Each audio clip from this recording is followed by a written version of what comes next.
In this episode of OG55, we are breaking down the one, the only, Mr. DSNY. We're talking all about DCA COCO Avengers Campus. We're breaking down his video, talking about it, speculating up next on OGZ50 Feezy.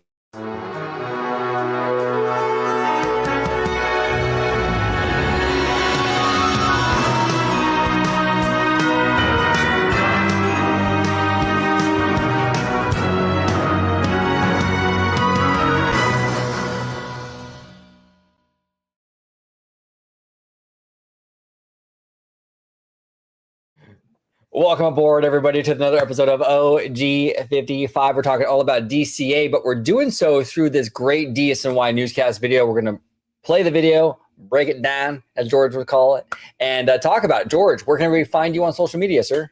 Absolutely. You can find me on X, formerly known as Twitter, at Disney George. You could also find me on Instagram, Threads, and Blue Sky under the Disney Italiano. And of course, you can find me right here on my home base at Orange Grove 55 with Citrus Corner, with all that sweet, juicy, but sometimes sticky Disney news and info. There he is. And you said sticky, so we're going to play our girls from Kiss of Life. I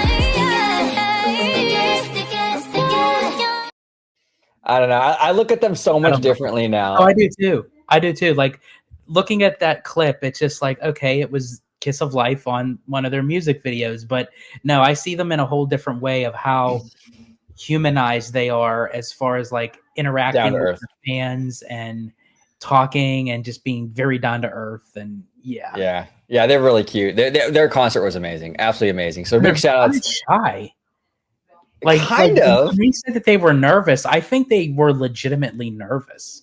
Yeah. I know. Like my favorite Naughty, she seemed like kind of like really nervous, kind of. Yeah, but it's like when they perform, they don't hold back. No. Like they're great performers, but like when they're like themselves and they're off that Kiss of Life mode, they're like, "Hi, how are you? How is everyone?" It's so funny. It's so funny. But you know, I mean, yeah, they're great girls. I had a blast, but we'll see. I think I'm glad we went because I think next time they go on tour, they're going to be way bigger. Yeah, it's going to be a bigger venue, more people, more expensive. Yeah. Exactly. So we got the intimate experience for them this year. Next time won't be so intimate, you know? Yeah. So I wish I could have got the kissy chair, but you know, that's a whole other story, the conversation. We'll have to do our reaction to the whole tour. We'll have a whole conversation. We will. We absolutely will. We gotta have Abby on that one for sure. But this is from Jack from DSNY, a friend of the channel, 1000%. We love Jack. Really, really good guy. Make sure if you're living under a rock and you haven't heard of DSNY, go ahead and subscribe to him. He's fantastic. He's on Blue Sky now as well, and obviously he's still on X on Twitter. But make sure you support him. He's a friend of the channel here, and we love him. So he's awesome. DSNY, though, new details for Disneyland's expansion, Avatar, Coco, and Avengers. So, George, you ready to rock and roll, buddy? Let's get it. Here we go. Hi there, Waltoneers. I'm Jack, and this is DSNY Newscast. And over the past few months, we've talked a lot about the big expansion projects that are going to be coming to Walt Disney World over the next few years. And that's obviously Tropical Americas, Cars, Monsters Inc., and Villains Land. And all of that was announced back at D23 in August.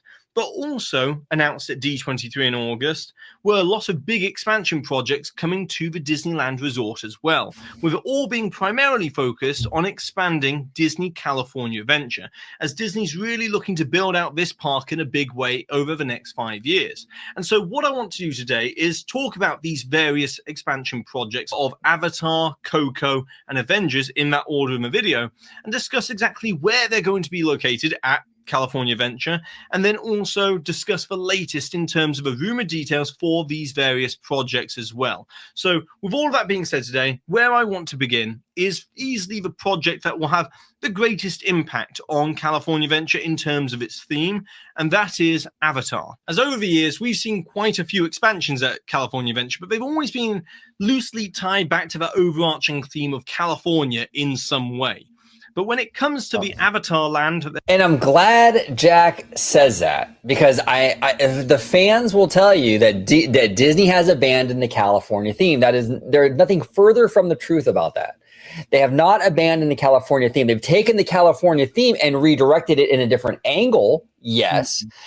Cars Land is very California. Car culture, Route 66 are very California-centric themes. I get it. It's technically Arizona, but the car element of it and the Route 66 element of it is enough California to make it work in a California park. Buena Vista Street is obviously very California. You know, even the pier, I get it. Now it's Pixar Pier, but piers, no matter what window dressing you put on it, it's still a fucking pier, right? It's still a pier, which is very California. Avengers Campus, which is the loosest of the new connection to California, but is still tied to the state. The backstory to Doctor Strange, if you read on the Disney Parks website, the backstory for the Doctor Strange show had a California tie. The Stark Automotive building that was repurposed for web slingers had a California tie to it, and the campus itself was modeled after the Google campus in Northern California in Silicon Valley. They have not given up on California. They've just redirected it in a more Disneyized version of the state. So instead of going to California Adventure and getting like more of a textbook California, they're giving you California as seen through Disney characters, basically. Exactly. It's still California, though. But anything you want to add on that, George? I completely agree with you. To Jack's point, I feel like Disney California Adventure is just basically taking the overall outlook of what California represents, but through the Disney IPs. And they utilize it well, kind of tying it and shoehorning it in. And this is where the big head scratcher is for us. And even with Jack, that's going to talk about it coming up, that where does Avatar fall in that category alongside with Cars and Avengers and the Pier? Like, where does Pandora fit in with the California culture? Right, exactly. Where does it fit in? How are they going to tie it together? Now, we don't know the story to the next few films, which our Pandora is based on these next few films. So there could be a California component in those films that we are not aware of, or they might go in for a full rebranding of DCA. Now, the Avatar land is going to be at the end of that 5 years. So we still have a ways to go. 5 years is kind of a long time. You know what I'm saying? So maybe they're not announcing the rebranding of the park now. By the time Avatar Land opens at DCA in 5 years, the new theme or new direction of DCA as a whole might premiere with Avatar Land. Well, and we also have to consider, too, this wouldn't be the first time Disney changes a name or a title of a land or even an entire park. You know, they did it it was Disney MGM Studios. Then it went to Disney Studios. Now it's Disney's Hollywood Studios. The Walt Disney Studios Park in Paris is now going to be called World Adventure I think it's a World Adventure. Critter Country just recently became Bayou Country. So it's not out of Disney. And before Critter Country, it was Bear Country. Bear Country, exactly. So it's not out of Disney's realm to change titles of different things. And I get it. It would cost a little bit of money upfront to kind of change signage and maps, and on the app, you just update some things. Even DCA itself, it used to be Disney's California Adventure. Now, of course, that was a little change. They just take off the apostrophe S, and call it a day. But I still think a lot of people utilize the DCA acronym for Disney California Adventure. So I think, as we all had agreed, Disney Cinematic Adventure, I think, would be the proper title if they were to change it. Yeah, because you can have an IP smorgasbord, basically. You can have any IP you want. You can put Moana in there if you wanted to. And you can still, fans can still call it DCA. It's kind of the best of both worlds. Which I think was quite interesting. I know we have to continue on with the video, but I would have thought that they would have went the Moana route over Avatar, because at least the Hawaiian, Polynesian, South Pacific culture still resonates in California, and they could utilize the boat area e-ticket attraction for Moana that they use for Pirates over in Shanghai. But I guess, Avatar is still a hot topic in the Disney parks, wavelength, so to speak. And then working with James Cameron and the late John Landau, that, Disney wants to utilize that, especially after purchasing the Fox properties. Exactly. They're going to be building within this park. It's very distinctly going to be departing from that California theme, as it's clearly set within the alien world of Pandora, and it's not tied back to California anyway. So I think that when it's all said and done and Avatar Land opens, I think we might also be looking at a name change for the park as well. Yes. Personally, I think that a good suggestion would be keep the initials the same, DCA, as that's what the locals like to call it, but just call it something like Disney Cinematic Adventure instead, as then that way you keep the initials the same, and also you provide the opportunity to really expand the park in the next 10 to 20 years with the Disneyland Forward proposal outside of the berm, with all new things that don't necessarily have to be tied back to California. So it opens up all kinds of new opportunities there as well, and possibilities. But anyway, now coming back to what was actually shown at D23 for this land, and they gave us a lot of artwork for what they want to do with this land, and it really gives us a good understanding of the scale and scope of what they're aiming to do. But when we got this artwork, it was shown on stage, and it was also released as a Disney Parks blog article. Now, the main piece of artwork, which is the overview piece of artwork that you can see here, was kind of a low resolution piece of artwork. But since then, I've managed to find a higher resolution of this artwork that we can really dive into in a great way here. And so that's what you can see here on the screen right now. And this isn't blue sky artwork. This is definitely overview artwork of what they want to do in terms of the layout of the land. Now, obviously, if we zoom in loads, we can see there's a lot of artistic license being used, and it's not really done in great detail in terms of the exact things besides the main icon of the land, but it's still very useful to get a good understanding of what they're aiming to do. And I love this. And I love this because we're getting one of Imagineering's greatest feats, which was Pandora.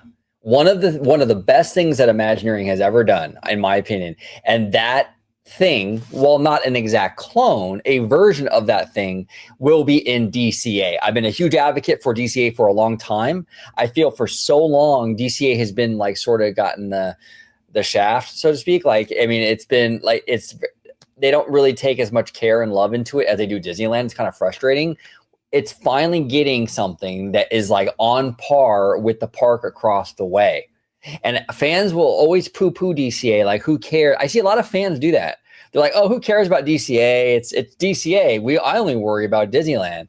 DCA sits in the shadow of Disneyland. If you care about Disneyland, you should care about DCA. It's basically in its front yard, okay? So, and it bears Walt Disney's name too on the sign. I want this park to be every bit as good, or at least as close to as good as Disneyland. That's just my opinion on it, though. But and this land is Disneyland quality coming to DCA. Super exciting. If they can iron out the theme issues, like Jack was saying, with the California stuff, it's a home run. I think that's why, too, that they are going that route of putting in Avatar in DCA. I think the whole notion of trying to figure out how it could fit into the California culture is secondary to Disney. I feel like they just wanted to take a hot, not saying that Avatar is a hot IP, but it's a very popular IP based off of the numbers that it brings with the films. And it is a hot IP in the parks as how it is in Animal Kingdom down at Walt Disney World. So I feel like that Disney is trying to play kind of catch up with DCA to Disneyland, and what better way to do that than to put in something like a huge grand scale Pandora on the West Coast. Yeah, 100%. And we can see that the main icon of the land is the Cove of the Ancestors from Avatar 2 Way of Water. And that's going to be the main icon, much like the Floating Mountains is over in Pandora Animal Kingdom. And this is going to be the thing that draws people further in to this Avatar land, is the Cove of the Ancestors there.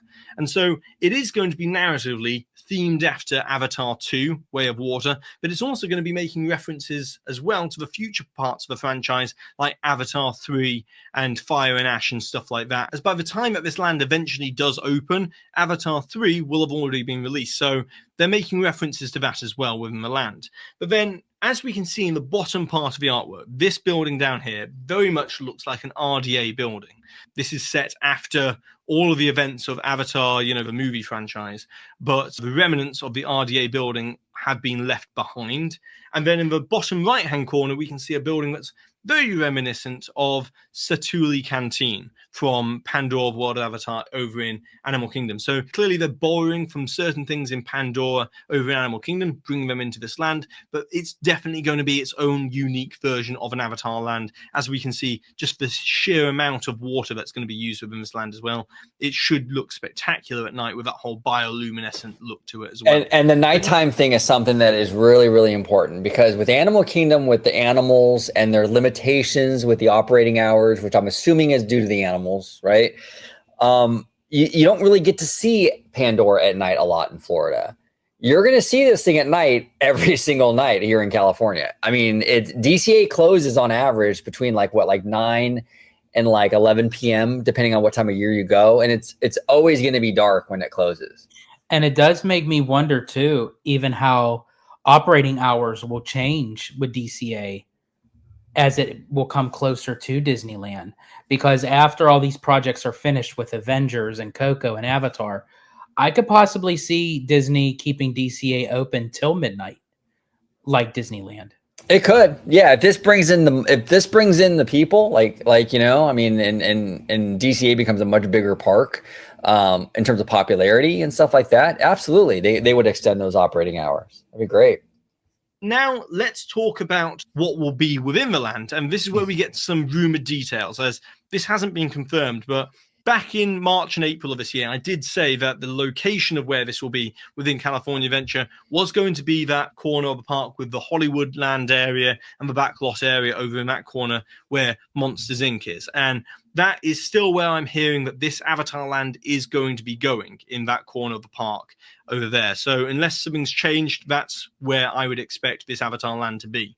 And for the attraction, it's very clearly a boat ride attraction, but this will be an e-ticket boat ride attraction that will most likely be using the same exact magnetic boat ride technology that was first shown and used in the Pirates of the Caribbean Battle for Sunken Treasure attraction over at the Shanghai Disneyland Park. And speaking of that, let's talk about the artwork that was released for the interior of this attraction on the actual boat ride itself. And in this piece of artwork, we can see that majestic moment where the Tolkien has leapt out the water there. And that's that kind of whale-like creature from Avatar 2 Way of Water. But that's not going to be an animatronic, most likely. What we're looking at here, I reckon, is a projection dome scene. And I think that this is going to be using the same exact effect, most likely, as that scene in Battle for Sunken Treasure over in Shanghai, where you begin at the bottom of the ocean floor, and then they kind of rise you up to the top of the ocean surface, and then all of a sudden you're within the battle sequence of Pirates of the Caribbean. I think there'll be that kind of same projection dome being used here with the boat ride. And it might... I took off the captions because they're acting kind of weird, where they're just doing like whole paragraphs and it's blocking a lot of the art. So just to let you know why I did that. Instead of taking us up the top, we might dive down below with the Tolkien as the Tolkien dives below. And so I reckon that's what we're looking at within this artwork. Then in the next piece of artwork, we have this very eerie, intimidating scene of these viper wolves kind of surrounding the boat itself. And these will most likely be animatronic figures. And then in this last piece of artwork here, this wasn't actually released as part of the Parks blog article. It was shown on stage, but they've released it since. And as we can see, this is just an incredible bioluminescent, beautiful scene that we'll be traveling through here. And over on the right hand side, we can see a Na'vi stood there that will probably be an animatronic figure. And over on the left hand side of the boat, we can also see a hammerhead teotantha, which I probably maybe messed up the pronunciation of there. But, you know, this will be an incredible scene as well. And apparently, James Cameron has been challenging Walt Disney Imagineering to really push the boundaries of what's possible within a theme park environment and a theme park attraction with this new Avatar Land and Avatar ride, and wanting, you know, new technology and new effects and new illusions and all kinds of great use of force perspective to really build out this grandiose scale within this attraction that we've never seen before. And in addition to that, there's also been an interesting rumor that the boat ride, I think a boat ride is a perfect choice for DCA. DCA doesn't really have a lot of these like family friendly, everybody can kind of ride it kind of attractions. I think that DCA has a lot of the same problems that like Universal parks have, where there's a lot of like thrilling stuff. There's some stuff for like little kids, but not a whole lot of like Pirates of the Caribbean kind of classical Disney where if you're 8 or 80, you can ride it, you know? Kind of like a family, like a ride that the whole family can enjoy. Sort of. Yeah, exactly. Because if you think about it, what rides at DCA can do that? Like Racers has a limit to it because it has a speed thrill element. In Credit Coaster, not everyone's going to go on that. I mean, I guess Mermaid's like the only thing kind of that it has. I can't think of any other attraction that it's a everybody ride. Can you? Yeah, I think. Yeah. I mean, Web Slingers and Midway Mania, I guess. I would say, yeah. I mean, at this point, I would say Mermaid and even Monsters, Inc. might consolidate to the rescue. But where we're thinking that where Avatar is going to go, obviously, Monsters, Inc. is going to go. So that knocks that right out. So, I mean, yeah, you would need to have another kind of... Yeah, so Mermaid would be the only one left, really. Mermaid and Midway Mania, probably. And, yeah. But even to Midway Mania, if you're like a little child, you know, you're not going to know how to function the right. Go on it for the ride, but yeah, exactly. There's a physicality to that in Web Slingers where not everyone has the ability to be physical like that. There's people that have, you know, disabilities and what have you that where they can't do this, you know, or this or whatever. So it's like, you know, you're right, George. It's not necessarily an everybody ride because of that. That apparently there might not just be one attraction within the show building, but there was early talk apparently of maybe doing 2 attractions within the same show building. I know that kind of sounds crazy, but the way that it would work is apparently you'd have the boat ride handling huge capacity as the major e-ticket boat ride experience and delivering the whole experience of the show building, but then also potentially having a kind of suspended Peter Pan style ride system up at the top of the show building that will then take guests on a shorter version of the attraction, but then you can see all the themed environments from a different perspective looking down into. Now this is a fascinating rumor. I'm really glad that Jack is bringing this up. I never heard this before, but basically what he's saying is the boat ride and this overhead ride are going to share the same show building. So you're going to have essentially the same show as seen from a different perspective, either air or water. The thing I love about this, the thing I love about this is it reminds me of the original concept for Indiana Jones Adventure. For Indiana Jones Adventure, they were going to have a minecart roller coaster, Indiana Jones with the Jeeps, and the Jungle Cruise, and I even think the Disneyland Railroad going through that show building. So you were going to be able to see and experience that attraction multiple different ways. Now, they ended up not doing that, right? They ended up not doing that. But I'm glad they're sort of if this rumor is true, that they're reconsidering that kind of concept. And I think in a park like DCA where space is at a limited, it's limited. It's a finite amount of space here at DCA. To do something like that is both smart in terms of the space constraints, but also it provides something very unique. We don't really have that here at Disneyland. I mean, it would be a DCA kind of thing, which I think would be kind of fun, you know? And honestly, that would be the first ever, I believe, for a Disney domestic park, because I don't even think they do that in Walt Disney World, aside from like the People Mover that goes in and out of the different attractions over at Magic Kingdom. But that would then kind of answer the question that maybe this could then fit in where the backlot area is and then move on into the bus load unload area beyond Hollywoodland, because instead of having 2 separate areas for 2 different attractions, you're having 2 attractions in one show building. So technically it's one show building for 2 attractions, but it wouldn't take up more space. Right. Just the same amount of space for the back lot and the bus load area. Right. And what Jack and us were saying too with the kind of the rebranding of DCA, if you turn this park into Disney Cinematic Adventure, which I think the two of us and Jack agree that's the best name.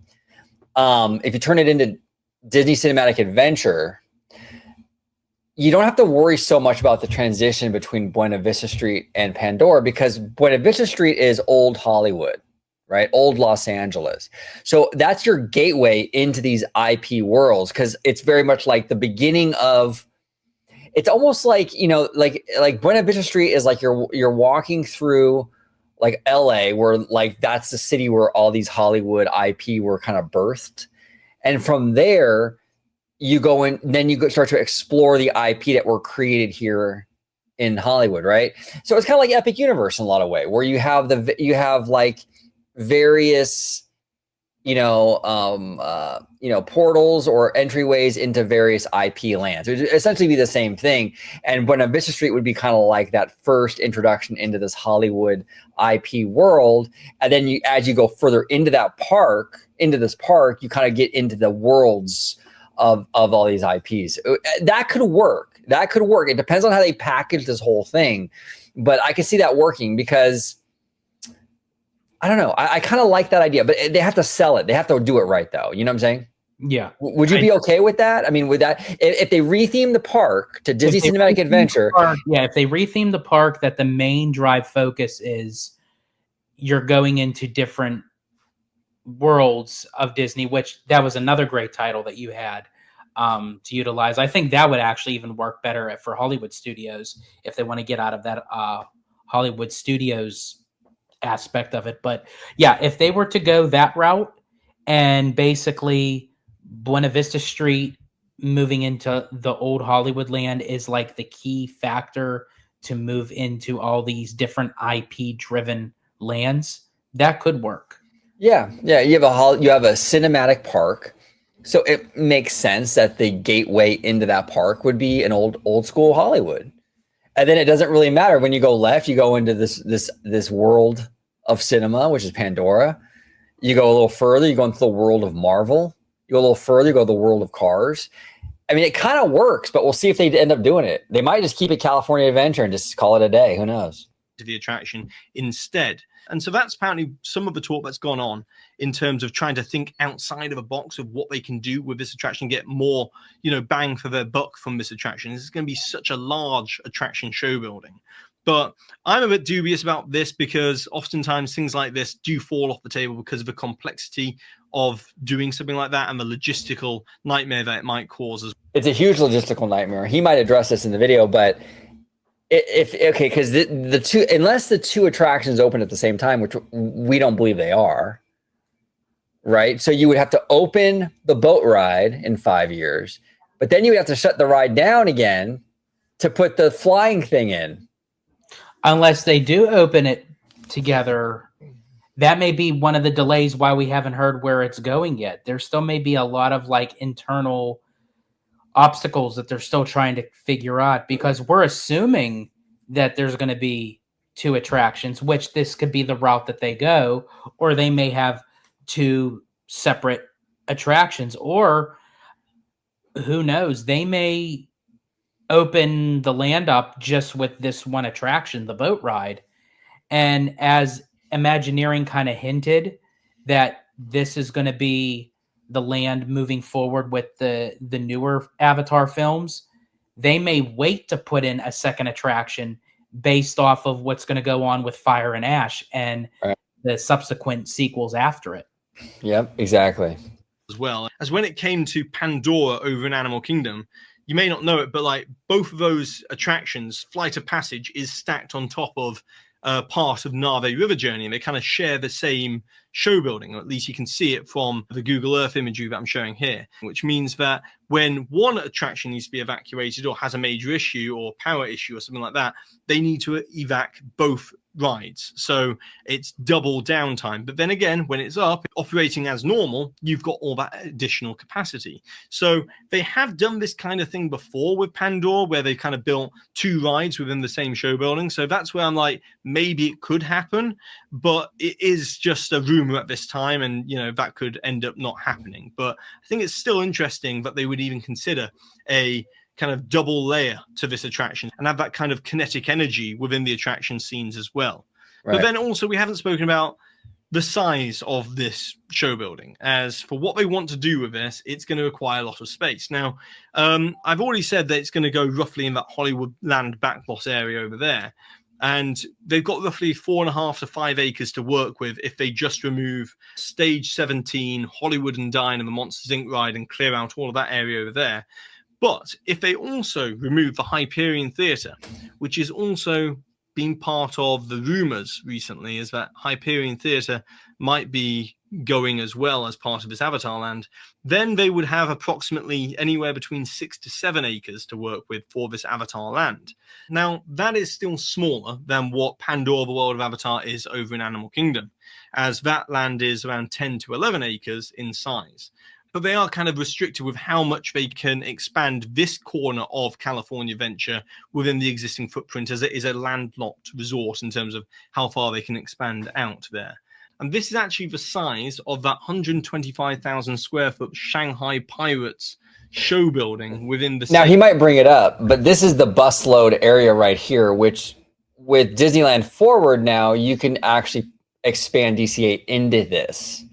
Because what they're going to do with the Eastern Gateway project is on the other side of Harbor, build a security thing and the parking and probably a bus load area across the street, right? So you can get rid of this bus load area, which is going to free up a few more acres. So and that would give you like the 10, 11 acres. That would give you 10, 11 acres, or as close to it as possible. So I'm thinking if they put Pandora here, they're going to dip into that busload area, in my opinion. I could be wrong, but I think they will. Same location. So you can see how they could need to remove Hyperion Theater to fit a show building that size into that space. And the Hyperion Theater is a very tall show building. So if they were to leave it in place, you'd need to really theme it extensively to try and hide it from within the land itself. So most likely... It's also hideous. I think the Hyperion is one of the ugliest things. It's a relic of DCA 1.0. It's a half-assed like back lot. So we're not going to really, excuse me, like this back lot thing where we're not really going to theme it. We're going to put up a facade and you look around the corner and it's all metal beams. It's hideous. It's absolutely hideous. I've never liked the blue sky painted on there. I think that always looked really cheap. I wouldn't shed any tears if they got rid of the Hyperion. What I would do though is I would build a Broadway style theater in downtown Disney.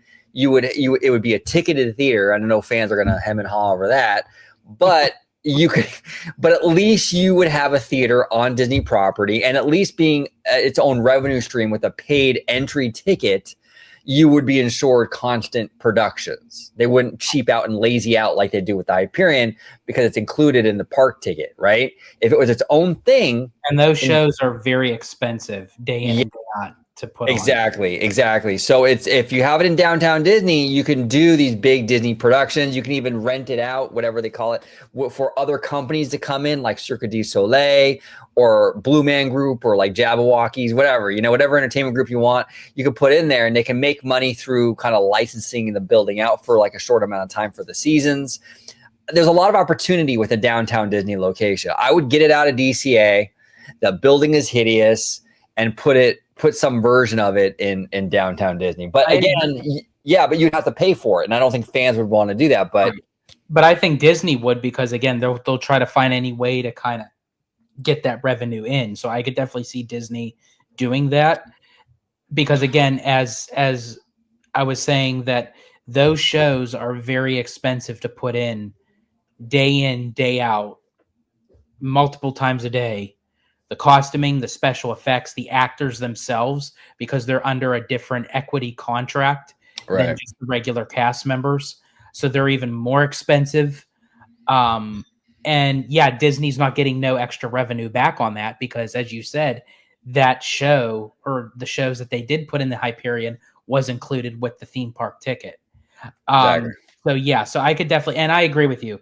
The outer exterior of the Hyperion is a joke. Hideous. The way that they have it's a beautiful theater on the inside, but like the outer part of it, it's the facade's ugly.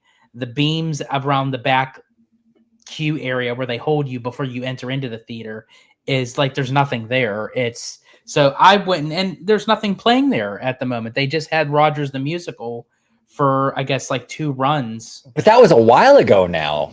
That was like over a year ago. Yeah, I mean that's been a while. So it's sitting there stagnant. But before you play it, I just want to just bring this up on the map now, where Jack is showing where they could potentially have the show building for the attraction itself.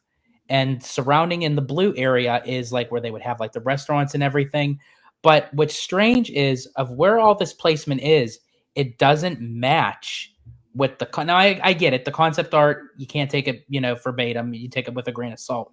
But the way that the structure is based off of where this is, it's a different layout. I would think if you were to put the show building over to where the bus load unload area is, and then have the walking path kind of going sideways, so to speak. So like the entrance way, like if you were to leave Avengers Campus where Mission Breakout is, and you walk straight bypass to where the Hyperion is on your right, that's the entranceway into Pandora. Right. And then the big facade and the show building would be where the bus load unload area is. Yeah, and it's a little weirdness too with like the way like animation building would still be here and this would still be here. I don't know. I mean, we'll kind of see how it all works out. Like I said, if they retheme the park to cinematic adventure, I guess that wouldn't be a big deal. But we'll see. Yeah, it's weird. I can't wrap my head around it being here either. It's kind of a weird idea. But I think they're leaning in that direction because they're getting rid of the red car trolley. And they made this big excuse, Disney, that we're getting rid of it because of the Avengers e-ticket coming back here, right? The Avengers e-ticket is coming in here, Infinity Defense, and so they have to remove the trolley barn, which is here. Now, technically, they're right. They do have to remove it. But this trolley barn, as you can see, is not that big. They have room to put it somewhere else if they wanted to. The reason why they don't want to is because there's not going to be a Hollywood Land to have any other track. That's the point. Yes, this could be fixed, but when you're replacing Hollywood Land with Pandora, there's no red car anymore. There's no track to even have it run on. That's why they're getting rid of it, not because of this barn. The barn is fixable. You can move the barn, but if you're removing Hollywood Land, it's game over. Right. Or also too, because I was the one that said the red car trolley has to go. Exactly. The next day they announce it. It might be on the chopping block here. But then the other two things to consider here is the animation building. And there's rumors that maybe they might be looking to convert or demolish and rebuild in that same location another expansion to Avengers Campus at some point in the future, maybe bringing over a version of the Ant-Man ride or the Iron Man ride from Hong Kong Disneyland over to Avengers Campus. I think the animation building would cause issues for Avatar, so it'll be Yeah, I agree with him. See, it's funny because it's my first time watching the video, so I feel kind of bad. Like I'm speculating, and then he's kind of going in and kind of doing the same thing. I do apologize, Jack. My first time watching, this is my raw reaction. But you're right; they're going to want to have this Avengers Campus expansion area, like placemaker areas. I'm telling you, the animation building is probably, I think he's right, probably earmarked for Avengers Campus expansion eventually. It's a big space. You could put something there for sure. Which, and as he mentioned, like you can do that Ant-Man nano battle or the Iron Man experience, like with like a blaster. I get it. It's another shooter ride, but I mean, it's still another attraction they could add in for Avengers Campus. Yeah.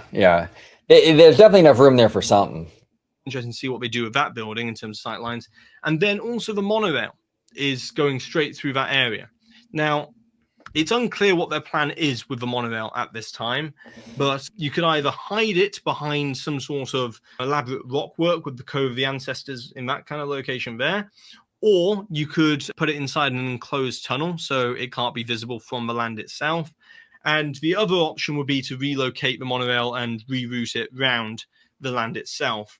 which would cost a lot in money and preparation time before they can even start building the attraction. So I would prefer them to just kind of mask the monorail and hide it some way as it goes through the land, and get building this Avatar land as soon as possible. And so that's everything in terms of Avatar. But now let's move over to the other side of the park and talk about the COCO ride that was announced at D23. Now, this one was a bit of a shock in terms of the COCO ride coming to Disney California Adventure, as leading up to D23, I'd heard rumors of a COCO attraction also being in the works of Magic Kingdom, which fell off the table quite a few months before D23, but still it was in contention at some point in the year before D23. But a COCO boat ride is going to be coming to Disney California Adventure, and it's going to be seemingly located behind the back of Pixar Pier. Now, this is what insiders are saying is going to be the location of it, and they're going to be using the bandstand entrance area of Pixar Pier as kind of the entrance to this COCO attraction. So you'd enter the COCO attraction off Pixar Pier, which would make sense with it being Pixar and COCO. And there's actually plenty of room behind Pixar Pier there if they were to remove some of the existing, backstage infrastructure for parades and stuff like that and relocate them somewhere else within. And my only issue with this, I think on paper, it sounds great. It's Pixar, this is the Pixar Pier. It's a COCO thing. So yeah, it works, right? Like on paper, it sounds great. And there's space back there. So why not? My issue though is COCO is such a beautiful franchise. And we've talked about it on the channel, but I understand not everyone watches every video. I just feel like there's a missed opportunity to have like a fleshed out Mexican village in DCA. With Mexican culture, Hispanic culture being so prevalent in our state, such a big part of California, to not have some area dedicated to Mexico or Latin people in general, I feel is a missed opportunity. And to sort of just throw it on the pier, it feels weird to me. I would rather them get rid of the stuff down here, which is the Paradise Garden Grill, the pizza place, even like this stupid jellyfish thing, all this stuff on the other side. I mean, I would make a Mexican village over there with the boat ride and have its own little mini land. Now, here's the thing. You're close enough to Pixar Pier where the segue and the transition still really works because you're in the shadow of Pixar Pier. So the Pixar stuff is still in that back corner of DCA, but you're not on the pier. This is a very, from what Josh was saying at D23, this is a Pirates of the Caribbean Haunted Mansion style kind of family ride. I'm assuming it's going to be heavily immersive, very elaborate. It feels weird to go into this very like carnival vibe pier and walk into this elaborate boat ride like on par with like a Pirates of the Caribbean. It feels disjointed to me, and maybe because I have OCD, I don't know, but that feels weird. I don't love it, but we'll see how they handle it if they go this route. But what say you, George? You're on mute, brother. You're on mute. So I'm assuming that they are where you would enter, like where they have like the center, like the promenade center, like of the pier, where you would go through where they used to play the Pixar band. Right. Now I assume that wouldn't be the actual entrance of the attraction. That would be the entrance into the area for the attraction. So I'm assuming that the queue doesn't start until you go beyond that. So what you're saying is, okay, so just to be clear, what you're saying is this right here is not the entrance to the attraction. You're simply going underneath the coaster to get into the little Mexican area. That's what I was assuming, because if that is the actual entrance to the ride itself, that's going to be an operations nightmare, because I don't know where they would eventually have like a queuing area for the standby line for the multi-lane. And with a new attraction like this, especially with COCO, the wait times for this thing is going to be out the wazoo. Yeah, we'll see how they work it. I don't love this idea. I know on paper it's Pixar, it's COCO, and on paper it sounds great. I agree. And there's room back here. I agree. But I just think the pier is the exact opposite of what they're building here with COCO, which is heavily immersive. So there's a little bit of a disconnect there, in my opinion. But we'll see if they do this, how they handle it. The property itself. But you could easily fit a show building the size of around 60 to 70,000 square feet within that space. And just to give a good understanding of this, Pirates of the Caribbean at Disneyland is around 80,000 square feet. So they've got quite a good size show building they could build there for the attraction. And it was mentioned within the article that they are taking inspiration from Pirates of the Caribbean and Haunted Mansion for this attraction in terms of the classic Disney dark rides for this COCO attraction. I think what they're referring to there with mentioning those two attractions is that one's a boat ride like Pirates of the Caribbean where you sail through it and there's, you know, so much going on all around you and it's like a cocktail party of conversations and things being said and there's so much to take in. But also mentioning Haunted Mansion, obviously we're going to be traveling through the Day of the Dead, so there's going to be a lot of skeletons and stuff like that. And also both of those attractions have a heavy use of animatronics. And within the Parks blog article, they did say that there's going to be a lot of animatronic figures within this COCO attraction. So very interesting from that standpoint. But also the 60,000 square foot show building that you could put within this location behind Pixar Pier right next to Midway Mania is actually the same size as the Mexico Pavilion at Epcot. Not just the Grand Fiesta Tour part of the attraction, which is around 45,000 square feet, but the entirety of the Mexico Pavilion, which is around 60,000 square feet. So you could fit the whole of the Mexico Pavilion behind Pixar Pier. I'm not saying that's what they're doing. I'm just saying for size comparison, that's how much space they've got to work with there. So that's huge. I think there's going to be quite a sizable attraction. It's going to be roughly around 8 minutes of boat ride within this attraction. And DCA Other needs rumors that. to mention at this time is that Emotional Whirlwind on Pixar Pier, with them moving forward with COCO as part of Pixar Pier, they're going to need more space for the queue and the overflow space for the attraction. And Emotional Whirlwind kind of sits right there next to where that bandstand area is. And that spinner ride might be taken away and used as additional queue space. That's your answer right there. And I'd be fine with that because Inside Out is a great franchise. I loved Inside Out too. It's a beautiful film with a beautiful message. The attraction doesn't do the franchise justice. Get rid of that whirly twirly ride and build like a great dark ride for Inside Out, whether it be in Epcot or whether it be even in DCA somewhere. But it needs a dark ride, something better than a spinner. So get rid of it. Use it for the queue area for COCO. I'm fine with that. 1,000%. Are you fine with that, George? Oh yeah, absolutely. Even though it's an attraction being taken away, it's basically an attraction that's just there because it's there. I feel like Emotional Whirlwind is just like the Paradise Gardens area attractions, like the Golden Zephyr. As much as I love Silly Symphony swings, again, at the end of the day, it's a fair carnival amusement park swing attraction. You know, that's what it is. The Jumpin' Jellyfish, Goofy Sky School. I mean, I feel like all those rides, even though they add up more in DCA, you know, but if you can put in a grander scale attraction that could hold more people at once, I say just put them on the circle block. Yeah. In that area there on Pixar Pier, because they know that this COCO boat ride will do a lot more in terms of capacity than a rethemed Flix Flyers spinner attraction as Emotional Whirlwind that uses up quite a bit of space on Pixar Pier. Even though they have spent money on it, they know that COCO will offer more return on investment in terms of... And Pixar Pier happened, I think, in 2018, right? Correct. So we're looking, it's getting up there with the age. I mean, you think, what was that, 6 years ago? Coming up on 7 years? Yes. That's a while, you know? So look, the Emotional Whirlwind had a good run, you know, but I think as far as Emotional Whirlwind goes, that didn't come up until, because A Bug's Land... Oh, didn't close for Avengers Campus. So later on... Avengers Campus until like 2020?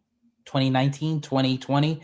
But the Avengers Campus didn't open until 2022. So I'm thinking Emotional Whirlwind opened in 21, 22. Yeah, maybe. I don't remember. But even then, even if for like 2, 3, even 4 years, an attraction like that is good enough. I mean, it's a spinner ride. It's literally Flix, as Jack said, it's Flix Flyers reskinned. That's all it is. It literally is that. So it had a second chance at life, and it's time to put it down. You know what I'm saying? It had a second chance. Now it's time to put it down. And anything to sort of improve that area, I'm all for it. The one thing I don't like about Emotional Whirlwind is the aesthetics of it don't match the pier at all. It's an eyesore because you have the very rounded, curvy, kind of like this kind of like very sleek stuff mixed in with like the pier stuff. It doesn't work at all. See, but that's what I'm worried about with COCO, because COCO is going to have that very crisp kind of boat ride where it's a themed attraction. It's not going to be a carnival style ride with a Disney IP attached to it. With it in the mix. Yeah, that's what I was saying earlier. That's what worries me too. Yeah. Because you're in the middle of a pier. It just is a little weird. That's why I kind of wish they would just go ahead and put it in the Paradise Garden Grill area. And you're going to have restaurants and stuff. If you build a Mexican village in there, you can put your Mexican food. You can have, like I said, you can turn it into like a Mexican New Orleans square, essentially. And you can have outdoor food vendors, and you can have mariachis outside. It'd be beautiful, dude. That's where they usually hold that stuff anyway. That's what I'm saying, because people are accustomed now for that area to be very cultural. So it works. People are already kind of used to that. I don't know. That's where I would put it. I don't know. Space-wise, you probably have more behind the Incredicoaster, but I think theme-wise and for the park, I think it'd be better over there by the grill. Bringing people to the park. So that's maybe going to be removed, Emotional Whirlwind. We'll see what they do with that. And then also with the rumors, there's talk of Paradise Garden Grill and Boardwalk Pizza and Pasta also getting some sort of new Mexican food offerings and stuff like that, and becoming a kind of COCO transformation of that area as well, beyond Pixar Pier as well. So I think it would be fantastic. Great Mexican food in that part of Disney California Adventure. And then where does that leave Goofy's Sky School with this whole thing? And apparently that might also be on the chopping block at some point in the future at California Adventure. There's no rumors at the moment indicating what might replace it. But yeah, Goofy's Sky School might be removed as well. These attractions can go, dude. And I'm sorry, Tones Poppy, friend of the channel, family of the channel. We love Tones Poppy. Yeah. He's awesome. He hates this ride. He absolutely hates this ride. It's so funny. But it can't go anywhere until we ride it with him. Yes, exactly. We got to ride it with Tones before it goes away. But if they can strip away some of this stuff, these remnants of 1.0, and really make DCA a much more fleshed out themed experience. I understand they have limitations. The Mickey Fun Wheel or the Pixar Pal Around, whatever they call it now, it has become an icon. And all the kids love to take their Instagram pictures and all that shit in front of it. I get it. You know what I'm saying? It's part of the social culture now, and it's an icon. So they have to keep it. They probably have to keep the roller coaster too because of the same reason. But the stuff that you can get rid of, that's cheap and carnival-esque, get rid of it. Goofy's Sky School, the Golden Zephyr, the jellyfish thing, even the Silly Symphony swings. Like, get rid of the carnival stuff and replace it with heavily themed immersive stuff, and really build this park out to be a real world-class Disney park, you know? Yeah. That's where I'm at with it. So I hope what Jack is saying is true and they want to get rid of it. I mean, he hasn't heard any rumors, but it would be great if they did, because it needs to go. The future and make space for something else. We don't know yet, but less certain with what's actually going to replace that. But obviously, COCO is going to be very important as well to act as kind of an anchor point as they're looking to expand California Adventure over the next 10, 20 years with the Disneyland Forward proposal across South Disneyland Drive and into the downtown Disney parking lot area over there. So to have COCO be where it is, it will draw people to that part of the park, so therefore they can then eventually expand over to the other part of the parking lot area to then expand California Adventure with whatever they want to do in the next 10 to 20 years. So COCO is very important. And then lastly, we also need to talk about Avengers Campus and the expansion that's going to be coming to that part of the park as well. Now, on stage, it was said that they're going to be doubling Avengers Campus in size. Now, as I currently measure it, I measure Avengers Campus to be around 4.5 acres, which means that if they are to double it in size, that'd be up to 9 acres. So an additional 4.5 acres into the expansion area, which is at the back of that Avengers HQ part of Avengers campus there. So that's where they'll be expanding around the back of Mission Breakout. Now, as we can see in this new overview artwork that they've released, it does go fairly far back within that area. And much of the Infinity Defense area seems to be going towards the back area of Mission Breakout, into that direction over there. And it will be a fairly sizable show building, as this is going to be a e-ticket motion simulator based attraction that will be traveling through physical set pieces and physical show spaces, but using that kind of blended physical media and digital media that's being used in the Peter Pan Neverland attraction over at Fantasy Springs at Tokyo Disney Sea. And we can also see that the ride vehicle for Infinity Defense is also very much that same ride vehicle from the Peter Pan attraction over at Tokyo Disney Sea. So that's what we're aiming at looking at here with this kind of Infinity Defense attraction. And it's going to blend together better than what we've seen before. So the physical theming and the show set pieces and stuff like that are going to move at the same pace and the same speed and interact with the digital media that you can see in the projection screens as well. And it's also going to be using a new type of 3D glass technology for it as well. But they're going to need quite a sizable show building for that, into that space there. And then you've also got the Start Flight Lab, which, despite it being basically a flat ride with that KUKA arm technology, it's going to require quite a sizable space footprint within the area to actually have that kind of flat ride within the area there. So that's going to expand off in the direction more towards Cars Land back there as well. And so that's everything in terms of the 3 big expansion projects that are going to be coming to Disney California Adventure within the next 5 years. And the reason why I say the next 5 years is that it's not been widely reported all too much, but the media in attendance were told by Disney that all of these projects should be complete within the next 5 years, which means, being generous to Disney, by the end of 2029 at the very latest, all of these projects, both Walt Disney World, Disneyland Resort, even Disneyland Paris, should all be wrapped up within the next 5 years. But anyways, with that being said, it's over to you, the Walt. So I just want to remind everybody, Jack is a friend of OG55. We love Jack over here on the channel. So make sure you subscribe to him on his channel on YouTube. Make sure you follow him on X. Make sure you follow him on Blue Sky. He's on there as well. And I think he's also on Instagram, I believe, as well. So yeah, he is. He's on Instagram. So make sure you follow him on everything. He's really, really cool. He makes great content. We always love reacting to Jack. Our go-to guys for reaction videos is Jack from DSNY and Hey Bricky. Those are our go-to guys. But George, any final thoughts before we wrap this up tonight?